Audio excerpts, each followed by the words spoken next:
Naqueles dias, Maria partiu para a região montanhosa. Dirigiu-se apressadamente a uma cidade da Judéia. Entrou na casa de Zacarias e cumprimentou Isabel. Quando Isabel ouviu a saudação de Maria, a criança pulou no seu ventre. Isabel ficou cheia do Espírito Santo. Como um grande grito, exclamou: Bendita és tu entre as mulheres, e bendito é o fruto do teu ventre. Como posso merecer que a mãe do meu Senhor me venha visitar? Logo que tua salvação chegou aos meus ouvidos, a criança pulou de alegria no meu ventre. Bem-aventurada aquela que acreditou, porque será cumprido o que o Senhor me prometeu. Dirigiu-se apressadamente. De modo geral, quando nos aconselhamentos, direções, tem-se esse ponto aí, algo que faz parte e é essencial diante da vida de oração. A leitura bíblica, saber se inteirar das coisas que o Senhor nos ensina. E, de modo geral, eu faço de modo paulatino, seja a meditação, seja a leitura. Eu coloco quase aqui no mesmo contexto, de modo crescente. Poucos sabem fazer a meditação. Me recordo quando entrei no seminário, era um ponto de interrogação: o que eu faço agora? Como é que faz a meditação? Como é que... às vezes não sabemos, é necessário que tenha rudimento. E a meditação começa assim, por saber ler a Sagrada Escritura. Num contexto muito grande, uma pequena passagem, no máximo, uma passagem. Na Sagrada Escritura sempre tem vários títulos dividindo, da onde começa, onde termina, no máximo aquilo, no máximo.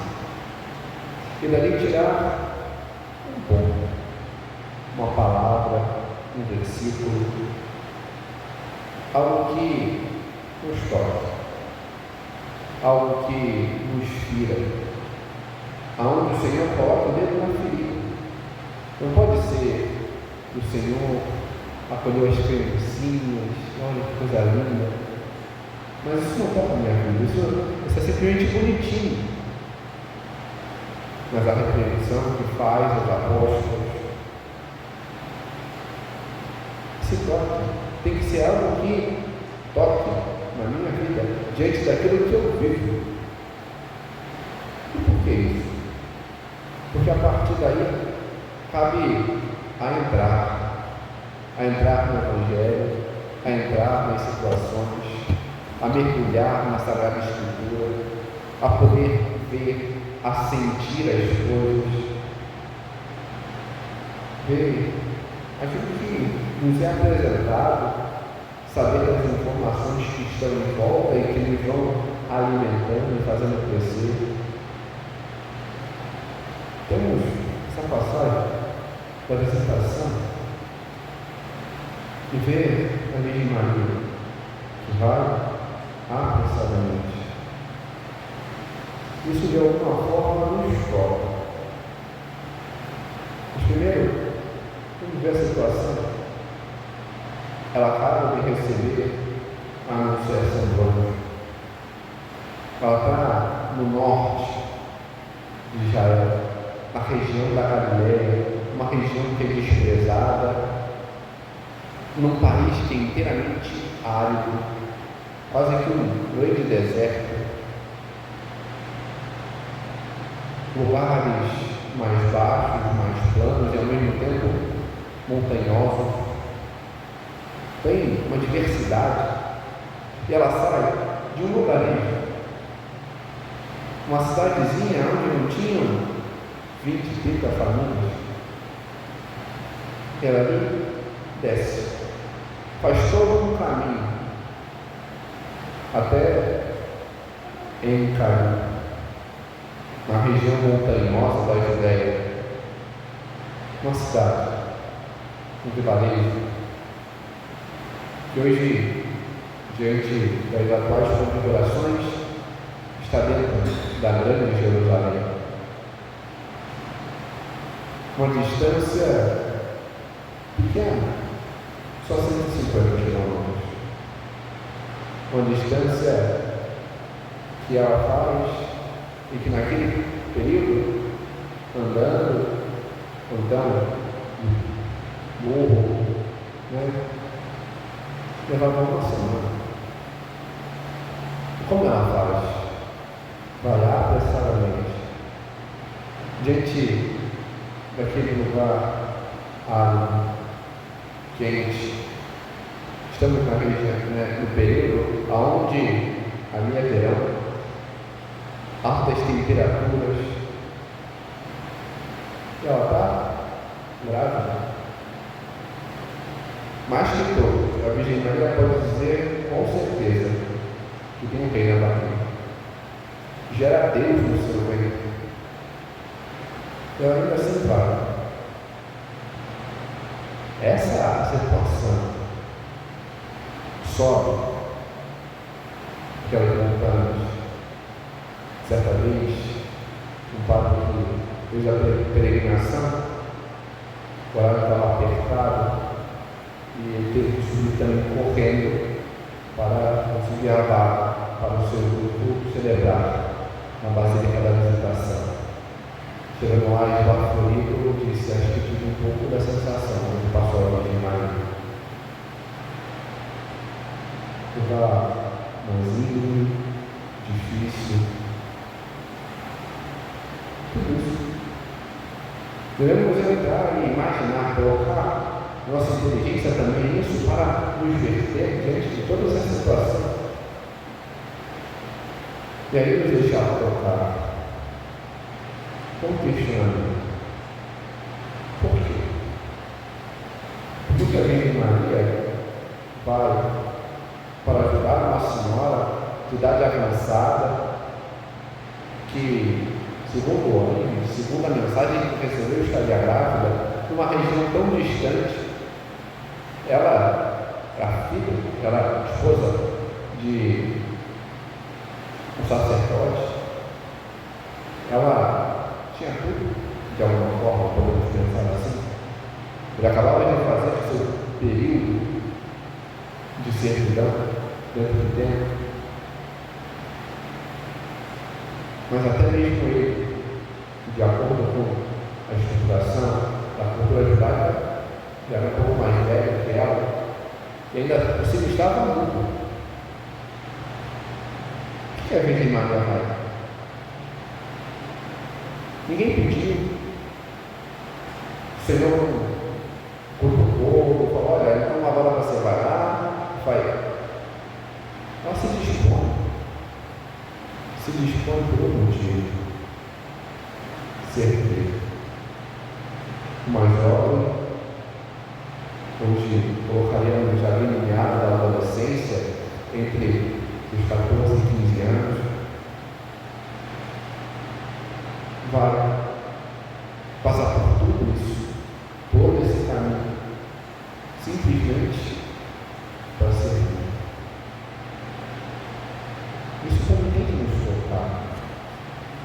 A Virgem Maria, ela manifesta exatamente aquilo que o Senhor quer. Como podemos ver isso? O que é a igreja? Nós que somos membros, é a expressão da unidade com Cristo, daqueles que são chamados a seguir a Ele, a imitá-lo, a corresponder ao seu chamado. A Virgem Maria é esse modelo excelentíssimo, esse membro primoroso, e ela nos mostra exatamente como fazer. Ela expressa e antecipa de algum modo aquilo que depois Nossa Senhora irá dizer. Eu vim não para ser servido, mas para servir. Então, a versão romana, este estou no meio de vós como aquele que serve. Ela vem para isso, para servir, para doar-se, para entregar-se. E o que isso deve nos instruir, nos fazer entender? Existe, em primeiro lugar, uma diferença, uma grande diferença entre servir e fazer coisas. A Virgem Maria, como ela mesma apresenta, no final da passagem da Anunciação, ela é a certa, que quer que a palavra do Senhor se cumpra nela. Eis aqui a escrava do Senhor, faça a seguir segundo a vossa palavra. Ela quer se verter, servir a Deus.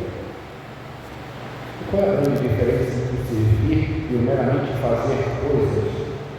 Ela não foi para lavar a louça, varrer a casa, fazer isso ou aquilo, por exemplo. Ela foi para servir em tudo que precisasse. E a grande diferença está no como.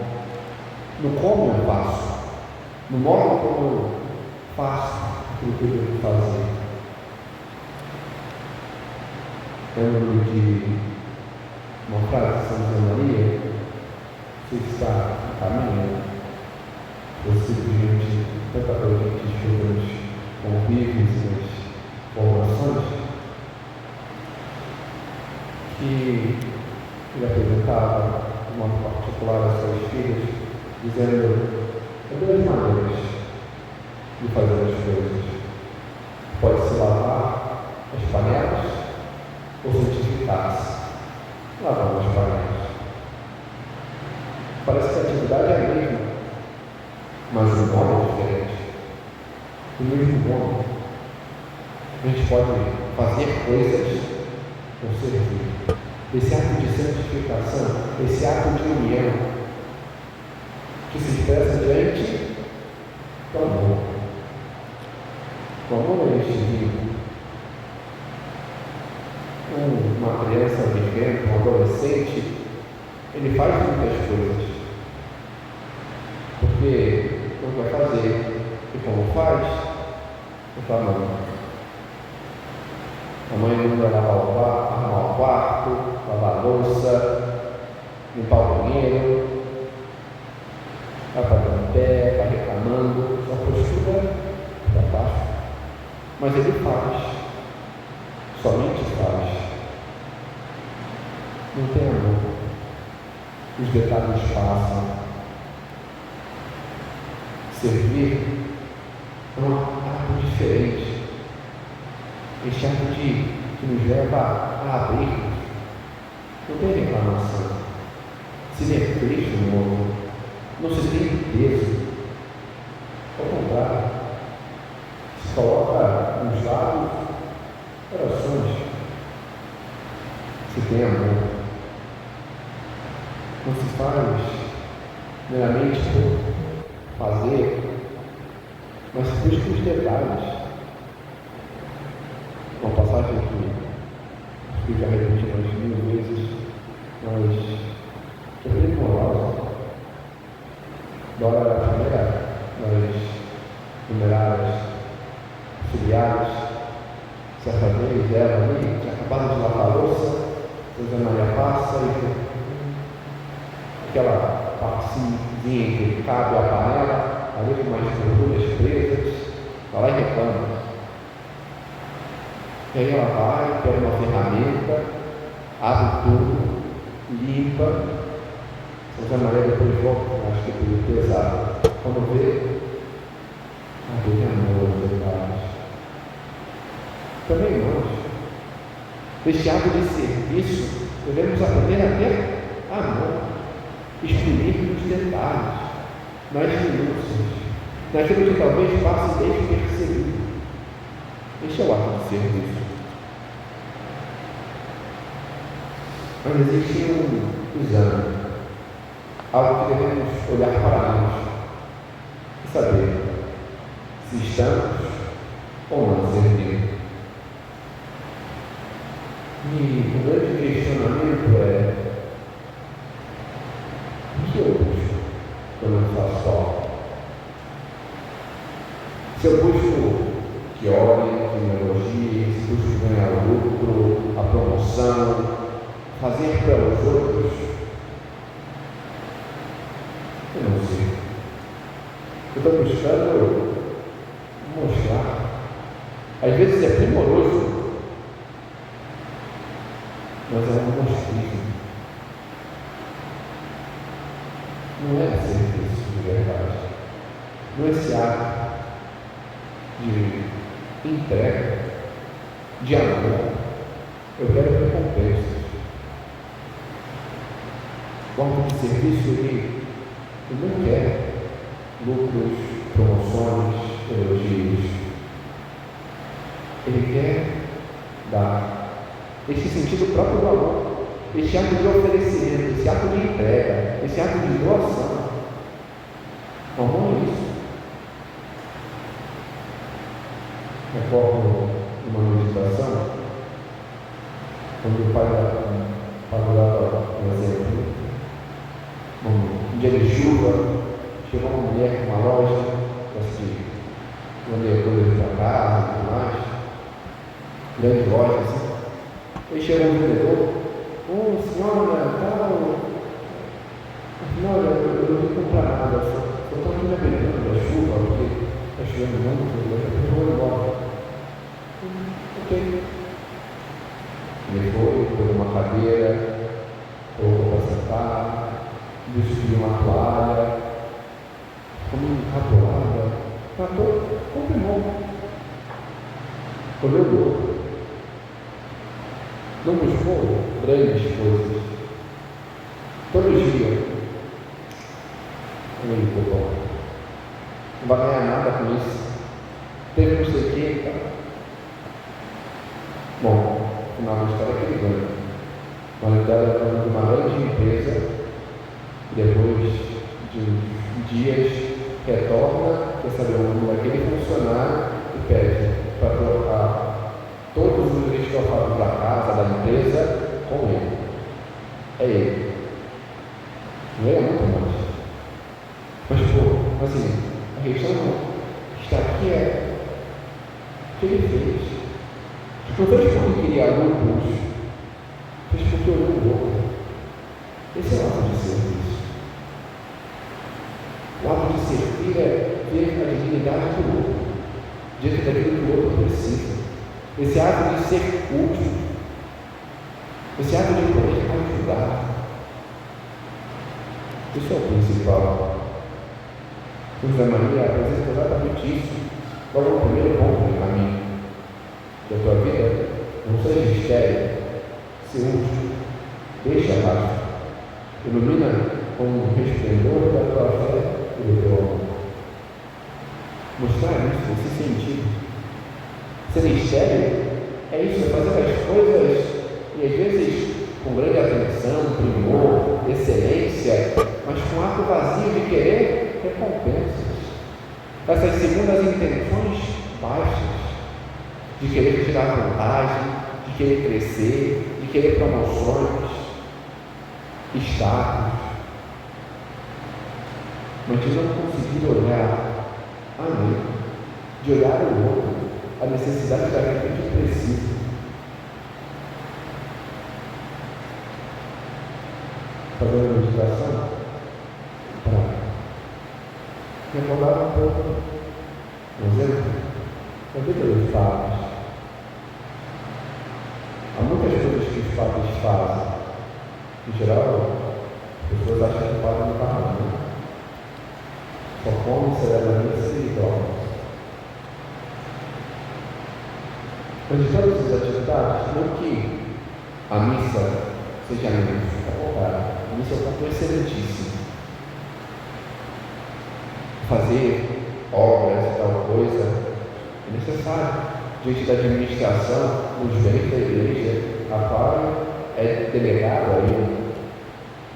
Para fazer a festa do padroeiro, os eventos, às vezes tem que falar em público. Mas aquilo que talvez seja mais gratificante e o ponto mais alto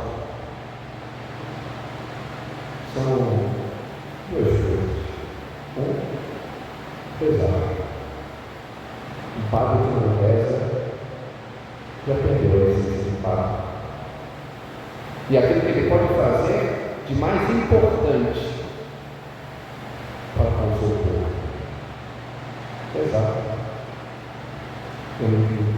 Igualmente, atender. Às vezes, numa sala, ninguém vê, às vezes, estender a mão àquela pessoa necessitada. E quem vai falar? Ninguém sabe. Ninguém sabe a dificuldade daquela pessoa, ninguém sabe daquilo que está passando. Não tem esse missionismo. Está ali para poder tocar, para ser mais, para poder dar mais, curar a ferida daqueles que necessitam. Eu posso dizer, são muitos. Às vezes nós não nos damos conta das nossas próprias feridas, que necessitam ser tocadas, curadas. Não tem engano, não tem lucro. Não é porque eu paroquiano a mais, porque eu vou ter isso. É o mesmo bem daquela pessoa, que às vezes não é da paróquia, da região, é simplesmente por ver uma alma. Do mesmo modo, pai de família, diante da família, do seu trabalho, dos seus filhos, tem muitas coisas que são importantes. Trabalho, às vezes tem que fazer, como faz, às vezes tem que apresentar, como às vezes acaba tendo que anunciar a mesma fé, levar a família na missa, às vezes uma família numerosa, que também é impossível de não ver, pai com 4, 5 filhos. Mas aquilo que talvez aquele pai faça, que não é isso, seja aquilo que é um ato de maior serviço. Sua oração pelo seu filho, pela sua filha, pela sua esposa. Ninguém vê. Eu tenho que acordar de madrugada para ver se ele está bem, cuidar dele, ver se está passando bem, ajudar a esposa também diante disso, diante do cansaço. E por vezes, estudar depois que o filho vai dormir, a lição do dia seguinte para poder ajudá-lo no dia seguinte a entender, a saber como é que faz. Ninguém vê essas coisas. A disponibilidade, negando-se por vezes a sua própria vontade, o seu próprio descanso, para fazer aquilo que o filho quer, que o filho necessita, que a esposa o que a família precisa. Talvez esses sejam os grandes atos de serviço. Aquela conversão feita não com gritos, mas chamando o canto, olhando no olho, mostrando, corrigindo. O modo como se faz. Tudo isso não tem dúvida. Não tem retorno monetário, não tem status, mas tem amor. É onde tem a grande utilidade. Que às vezes ninguém vê, mas talvez seja mais importante. Do mesmo modo, no trabalho, como exemplo do atendente, às vezes vem, mas às vezes, ou arrumar um estoque onde ninguém está, e preparar a aula, o modo, os exemplos, os estudos, a mais, o virar à noite, e buscar fazer de modo excelente a família, a estrutura, se dedicar, o cansaço, tudo.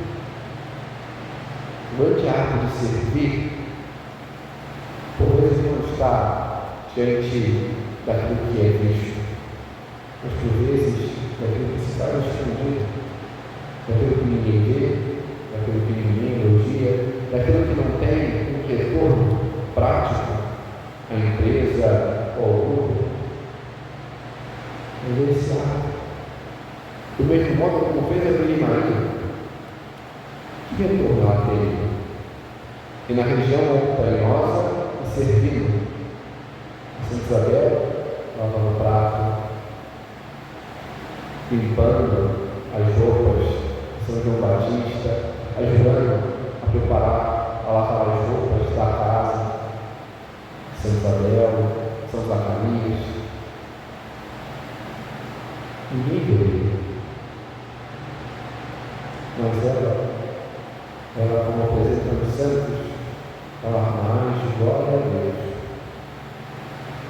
lavando a louça de casa que toda a corte celeste. Ela expressava amor, servia a Deus diante do serviço ao próximo. Ela sabia demonstrar primeiro assim, a ser úteis. Não ser um ato utilitário de fazer coisas, mas um ato próprio, de saber dar amor nas pequenas coisas, sem querer coisas em troca.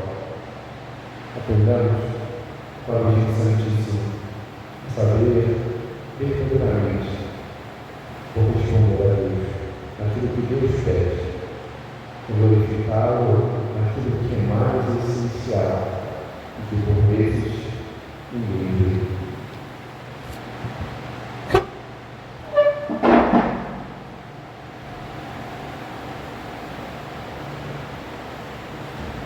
Eu te graças, Senhor, pelos bons propósitos, afetos e inspirações que me comunicaste neste tempo de oração.